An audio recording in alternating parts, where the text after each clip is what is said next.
Un capteur à ultrasons n'a presque jamais de problème, je vous explique pourquoi. Par exemple, ici mon robot Lego a un problème au niveau du capteur à ultrasons. Il détecte de beaucoup trop loin un obstacle, je vais vous montrer ça tout de suite. Donc vous allez voir c'est quoi le problème. Vous voyez, l'obstacle est détecté de beaucoup trop loin. Alors qu'en fait, le robot, il n'y a pas d'obstacle devant et il détecte de beaucoup trop loin. Sauf que j'ai remis un programme de détection d'obstacles dans le robot. Donc c'est à peu près le même, hein, vous voyez.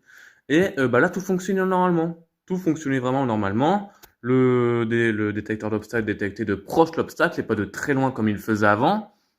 Donc je me suis dit, ça vient peut-être de la carte Arduino, il y a un problème de programme à l'intérieur. Voilà, à mon avis, la sensibilité est réglée de beaucoup trop loin. Mais j'ai ramené un autre robot qui est là, la version V3 du Lego. Je l'ai branché, la version V4, au capteur ultrason de la version V3. Et là, tout fonctionnait normalement. Le programme à l'intérieur du robot fonctionnait vraiment normalement. Donc en fait, c'était bien le capteur à ultrasons qui avait un problème. J'étais choc-barre sur le coup, je vous avoue.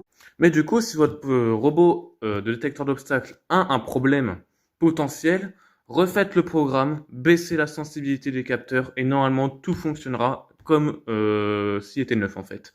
Donc voilà, si vous avez un problème, voilà, faites comme ça. Ne changez surtout pas le capteur à ultrasons. Enfin, à part si c'est vraiment un code spécifique que vous pouvez pas rebrancher, mais sinon si c'est un code que vous avez fait vous-même, gardez-le et baissez la sensibilité du capteur.